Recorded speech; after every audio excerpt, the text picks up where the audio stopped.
आप देख रहे हैं उत्तराखंड का। पुरानी पेंशन स्कीम की बहाली की मांग को लेकर राज्य के कर्मचारी संघों ने एक बार फिर सरकार पर दबाव डालना शुरू कर दिया है। कर्मचारी संघों का कहना है कि 29 जून 2004 को लागू की गई नई पेंशन स्कीम एनपीएस कर्मचारियों के हितों के खिलाफ है और इसे काला कानून कहा जा रहा है। उनका मानना है कि पुरानी पेंशन स्कीम से वित्तीय सुरक्षा मिलती थी जो नई स्कीम में नहीं है। 4 नवंबर को आयोजित होने वाली इस महारैली में उत्तराखंड के विभिन्न जिलों से हजारों कर्मचारी हिस्सा लेंगे। संघों ने स्पष्ट किया है कि यह रैली सिर्फ एक शुरुआत है और यदि उनकी मांगें पूरी नहीं होती हैं तो आंदोलन को और तेज किया जाएगा। मैं विक्रम सिंह रावत, राष्ट्रीय पुरानी पेंशन बहाली संयुक्त मोर्चा उत्तराखंड का प्रभारी। हमारा 4 तारीख को एनपीएस के विरोध में और ओपीएस बहाल करने के पक्ष में जो है परेड ग्राउंड से सचिवालय घेराव महारैली है और उत्तराखंड के लाखों, हमें लगा लो कि कम से कम 50,000 कर्मचारी शिक्षक एकत्रित होकर सचिवालय घेराव करेगा। और हमारा पूरी जितनी टीम है, ये लगा लो कि हमारा उत्तराखंड का कर्मचारी अब सरकार को चैन से बैठने नहीं देगा। 2027 से पहले यदि केंद्र सरकार या उत्तराखंड की सरकार कर्मचारियों के लिए ओपीएस लागू नहीं करती है तो हम 2027 तक सरकार को चैन से बैठने नहीं देंगे। अब कर्मचारियों ने ठान ली और इसका रिजल्ट हो सके केदारनाथ की विधानसभा से ही पता न चल जाए, क्योंकि ये सेमीफाइनल है।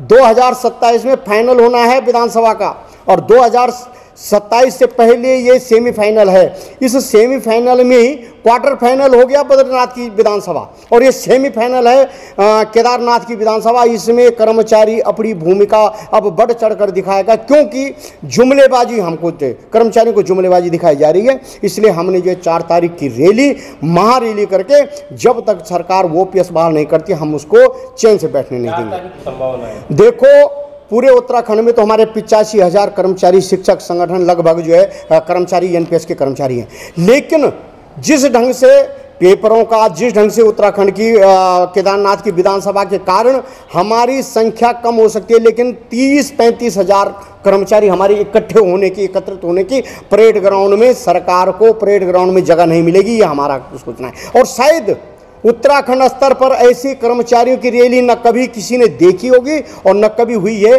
ये मीडिया के माध्यम से भी हम सरकार को अभी भी चेताने चाह रहे हैं। एलआई को हमने खबर कर दी कि आप सतर्क हो जाएं, क्योंकि कर्मचारी हुड़दंग नहीं, शांतिपूर्ण ढंग से हमारी एक मांग है, ओपीएस बहाल कीजिए।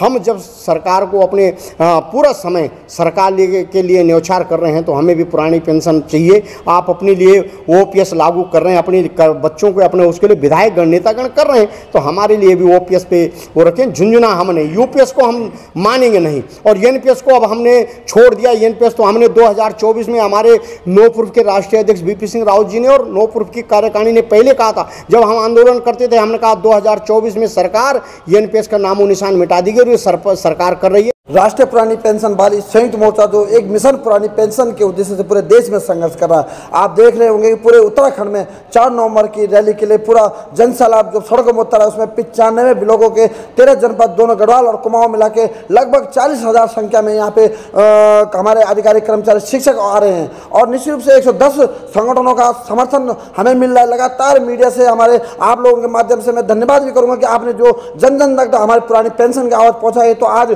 पूरा देहरादून सड़क में हमारा कर्मचारी पहुंच चुका है और जो दीपावली का त्यौहार के बाद जो यहाँ है वो यहीं रहेंगे और पहाड़ों से लगभग 4 बसें पौड़ी से श्रीनगर, कोटद्वार, नैनदाना और हमारे पिथौरागढ़, चंपावत, इधर हमारे उत्तरकाशी, चमोली, रुद्रप्रयाग, तमाम हमारे हल्द्वानी से, उधम सिंह नगर से बहुत एक जनसैलाब देहरादून की सड़कों में है। और हमारा केवल और केवल एक ही मांग है, पुरानी पेंशन। हमारा कहना है कि जब एक दिन का विधायक, एक दिन का सांसद पुरानी पेंशन ले सकता है तो आखिर 34 और 35 साल सेवा करने के बाद जिन कर्मचारियों ने देश का विकास करना, जिनके हाथ में पूरा सरकारों की बागडोर रखी हुई है, वो उनको पेंशन से वंचित क्यों किया जा रहा है। एक समय था कि जब कहते थे कि देश बहुत गरीब है और जब गरीबी की स्थिति में था उस समय कर्मचारियों की पेंशन थी। आज कहा जाता है कि देश बहुत अमीर हो गया, प्रथम श्रेणी में आ गया, तो इस समय जब अमीर हो गया तो कर्मचारियों के साथ ही दोहरा मापदंड, क्योंकि जो कर्मचारियों का जो शोषण है ये बर्दाश्त नहीं होगा। और निश्चित रूप से राष्ट्रीय पुरानी पेंशन बहाली संयुक्त मोर्चा जो केवल पेंशन पेंशन के नाम से